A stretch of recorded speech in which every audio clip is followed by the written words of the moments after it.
Hello students, in this lecture we will discuss about the preparation of carboxylic acids. अब इस lecture के अंदर देखेंगे, इस वीडियो में देखेंगे कि हम कार्बोक्सिलिक एसिड को किस किस मेथड से प्रिपेयर कर सकते हैं। तो सबसे पहले हम जो यूज करेंगे मेथड वो हम लेंगे ऑक्सीडेशन, कि किस ढंग से अगर हम किसी का ऑक्सीडेशन कराते हैं तो हमारे को कार्बोक्सिलिक एसिड मिल सकता है। तो हम यहाँ पर जो ऑक्सीडेशन कराएंगे वो सबसे पहले हम लेंगे अल्कोहल्स का, that will be the alcohols. तो एक मेथड होगा हमारा कि हम अल्कोहल से कार्बोक्सिलिक एसिड बनाएंगे। दूसरा मेथड होगा जिसमें हम एल्डिहाइड यूज करेंगे। We will use the aldehyde for the preparation of acids. तीसरा एक ऑक्सीडेशन और देखेंगे जिसमें हम यूज करेंगे एल्काइल बेंजीन को, जहां हम एल्काइल बेंजीन को यूज करेंगे, और एक और मेथड यूज करेंगे जहां पर हम ऑक्सीडेशन करेंगे मिथाइल कीटोन का। तो ये चार मेथड हम देखेंगे जिससे कि हम एसिड बना सकते हैं। तो अगर मैं ऑक्सीडेशन कराता हूं अल्कोहल का, एल्डिहाइड का, एल्काइल बेंजीन का या मिथाइल कीटोन का, तो इन सभी से I will get the acids. इन सभी से मुझे जो ऑब्टेन होगा वो एसिड मिलेगा। तो इस लेक्चर के अंदर बेसिकली हम जो बात करेंगे वो अल्कोहल्स की और एल्डिहाइड्स की बात करेंगे। एल्काइल बेंजीन और मिथाइल कीटोन को हम नेक्स्ट वीडियो लेक्चर के अंदर देखेंगे। तो सबसे पहले हम बात करते हैं oxidation of alcohols. Now oxidation of alcohol, एक सिंपल सा एग्जांपल लेता हूं मैं।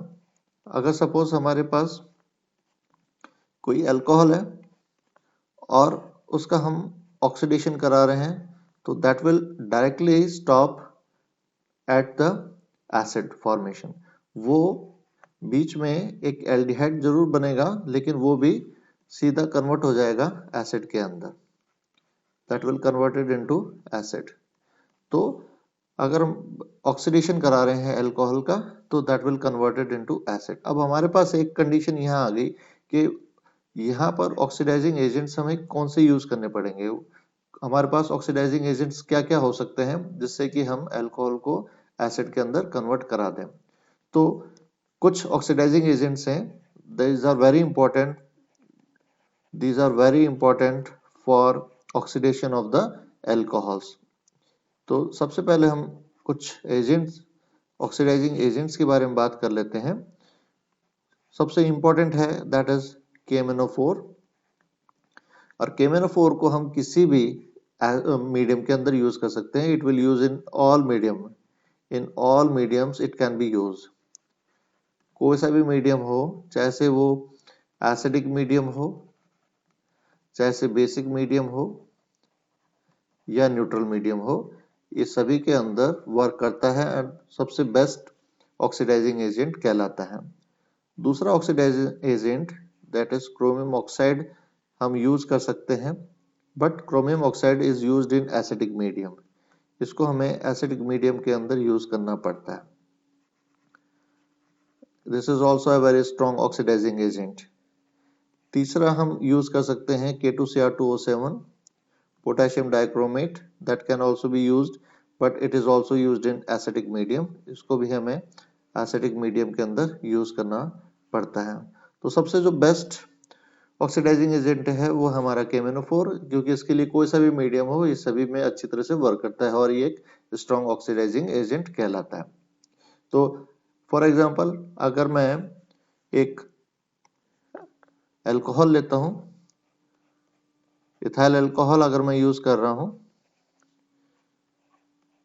और इनमें से कोई भी ऑक्सीडाइजिंग एजेंट में ले रहा हूं, for example if I take the best oxidising agent that is the KMnO4, तो यहां पर it will converted into CH3CHO, that is the aldehyde, and further oxidation of this that will remain the same condition। KMnO4 की presence के अंदर ये CH3COH यानी acetic acid के अंदर कन्वर्ट हो जाएगा। तो यहाँ पर भी ध्यान में रखना है कि जो भी हम primary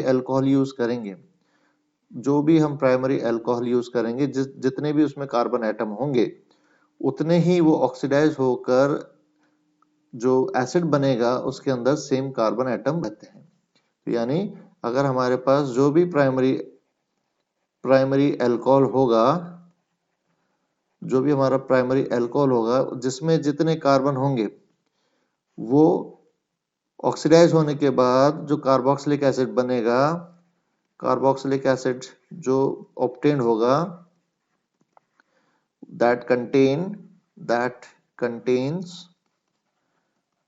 contains the same number of carbon atom, the same number of carbon atom। तो यहां ध्यान में रखना है कि कार्बन एटम्स उतने ही रहेंगे जितने की हमारा जो प्राइमरी अल्कोहल था उसके अंदर थे। अब सपोज अगर हमारे को इस प्रोसेस को केवल एल्डिहाइड पे रोकनी हो तो यहां पर हम एक जो सेकंड नंबर वाला रिएजेंट है उसको यूज कर सकते हैं, that is chromium oxide in presence of H2SO4। अगर मैं इसको यूज करता हूं इन प्रेजेंस ऑफ एसीटोन, अगर मैं इसको यूज करता हूं in presence of acetone, this is known as Jones reagent. This is known as Jones reagent. इसको हम जोन्स रिएजेंट के नाम से जानते हैं। और जोन्स रिएजेंट का काम है कि अल्कोहल को केवल एल्डिहाइड तक ऑक्सीडाइज करना, केवल एल्डिहाइड तक ऑक्सीडाइज करना। इसका जो फर्दर ऑक्सीडेशन है एसिड के अंदर वो जोन्स रिएजेंट की प्रेजेंस में नहीं होता है। अगर मुझे जो ऑब्टेन करना है सपोज एल्डिहाइड, तो मैं जोन्स रिएजेंट यूज कर सकता हूं। जोन्स रिएजेंट है chromium oxide in presence of H2SO4 and acetone. अगर मैं इसको यूज करता हूं तो अल्कोहल एल्डिहाइड में ही ऑक्सीडाइज होगा, फर्दर उसका ऑक्सीडेशन एसिड के अंदर पॉसिबल नहीं होगा। तो हम यहाँ पर रिएक्शन को स्टॉप कर सकते हैं एट एल्डिहाइड ओनली, तो वो फर्दर उसका ऑक्सीडेशन एसिड्स में नहीं होगा। सेकंड है हमारा that is the oxidation of aldehydes. Second हम बात करते हैं that is oxidation of aldehyde. तो यहाँ हमने ऊपर भी देखा है कि अल्कोहल का ऑक्सीडेशन करा रहे हैं तो एल्डिहाइड भी हमारे को मिल रहा है। ऑक्सीडेशन अगर हम अल्कोहल का करा रहे हैं तो एल्डिहाइड भी हमारे को वहां मिल रहा है। तो यहाँ पर हम देखेंगे कि जो एल्डिहाइड है वो इजीली ऑक्सीडाइज हो जाते हैं टू कार्बोक्सिलिक एसिड। यानी अब एल्डिहाइड जो है, aldehyde can easily oxidize, these are easily oxidized to carboxylic acid, ये easily कन्वर्ट हो जाते हैं। तो अगर ये easily कन्वर्ट होंगे तो हमारे को जो रिएजेंट चाहिए that will required mild condition में, यानी हमें माइल्ड ऑक्सीडाइजिंग एजेंट की जरूरत पड़ेगी। यहाँ पर हमारे को माइल्ड ऑक्सीडाइजिंग एजेंट की जरूरत पड़ेगी क्योंकि ये इजिली ऑक्सीडाइज हो जाते हैं। अब माइल्ड ऑक्सीडाइजिंग एजेंट हम कौन से यूज कर सकते हैं दैट कैन बी यूज्ड, वो है एक Tollens reagent. We can use the Tollens reagent, वो माइल्ड ऑक्सीडाइजिंग एजेंट है। दूसरा है फेलिंग सॉल्यूशन, ये भी एक माइल्ड ऑक्सीडाइजिंग एजेंट है। फेलिंग रिएजेंट या फेलिंग सॉल्यूशन को हम यूज कर सकते हैं to convert the aldehydes into acids. अब टॉलेंस रिएजेंट क्या होता है हमारे पास? टॉलेंस रिएजेंट जो है that is the silver oxide, और उसको अगर हम डिसॉल्व करते हैं इन एक्वस अमोनिया, तो उससे जो कॉम्प्लेक्स बनता है that is known as the Tollens reagent, and the complex is AgNH3 twice, this is the complex। और फैलिंग सॉल्यूशन क्या है? फैलिंग सॉल्यूशन में हम देखते हैं तो again this is made up of two, Fehling solution A and Fehling solution B, जिसमें क्या होता है, एक में होता है एक्वस कॉपर सल्फेट सॉल्यूशन होता है और दूसरे के अंदर सोडियम हाइड्रोक्साइड प्लस रोसेल्स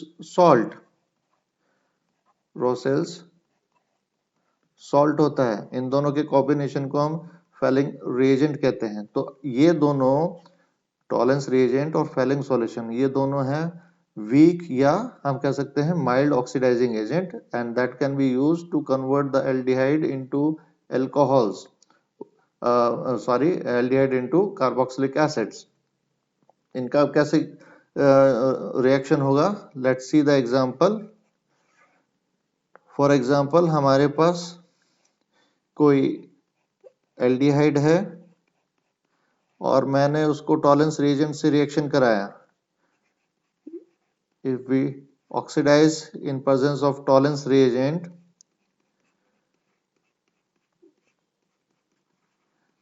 तो ये चेंज हो जाएगा एसिड्स के अंदर, यानी aldehyde is oxidise into acids, और यहां पर मुझे मिलेगा सिल्वर मेटल। यानी यहां पर क्या हुआ है, यहां पर ध्यान में रखने की बात है कि यहां पर जो था वो था Ag plus, and after reaction it will converted into Ag metal, यानी एक मेटल के अंदर कन्वर्ट हो गया। तो silver plus is reduce to silver metal, और यही एक टेस्ट होता है। ये टेस्ट ट्यूब के अंदर के साइड एक मिरर बनाता है, इसलिए इसको हम कहते हैं silver mirror test. This is also known as silver mirror test, and this is used to distinguish between the aldehyde and ketones। aldehyde अगर हमारे पास है तो वो, और कीटोन हमारे पास है तो सिल्वर मिरर टेस्ट केवल एल्डिहाइड देगा, कीटोन नहीं देगा। ऐसे ही अगर हम बात करें फैलिंग सॉल्यूशन का, तो फैलिंग सॉल्यूशन में भी, फैलिंग सॉल्यूशन के अंदर भी, फैलिंग सॉल्यूशन अगर हमारे पास है और एल्डिहाइड है तो फैलिंग सॉल्यूशन एल्डिहाइड का पॉजिटिव रिजल्ट देता है, जबकि कीटोन से उसका कोई भी रिएक्शन नहीं होता है।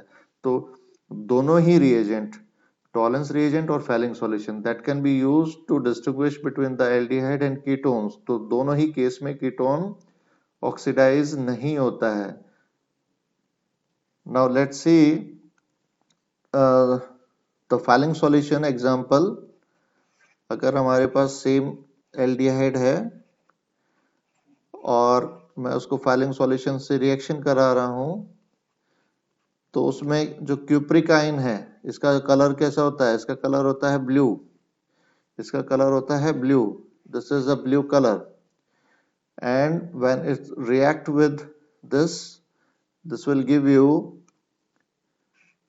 This aldehyde. क्या होगा, इसका ऑक्सीडेशन हो जाएगा, ये क्या बन जाएगा, ये कन्वर्ट हो जाएगा एसिड के अंदर, और जो हमारा क्यूप्रिक आयन था वो कन्वर्ट हो जाएगा क्यूप्रस ऑक्साइड के अंदर, और जो क्यूप्रस ऑक्साइड होता है वो हमें देता है red PPT, that will give you a red PPT in the test tube. तो जो क्यूप्रस आयन बना, ये क्यूप्रस आयन है that give the red PPT in the test tube. तो उसी से हमें पता लगता है कि क्योंकि जब हम कॉपर सल्फेट का सॉल्यूशन फैलिंग सॉल्यूशन में होता है तो वो ब्लू कलर का होता है, और जैसे ही ये रिएक्शन हो गया कंप्लीट तो ये रेड पीपीटी देता है। इसका मतलब ये Cu2 प्लस से that will converted into Cu plus, यानी cupric ion is converted into the cuprous ion, that is the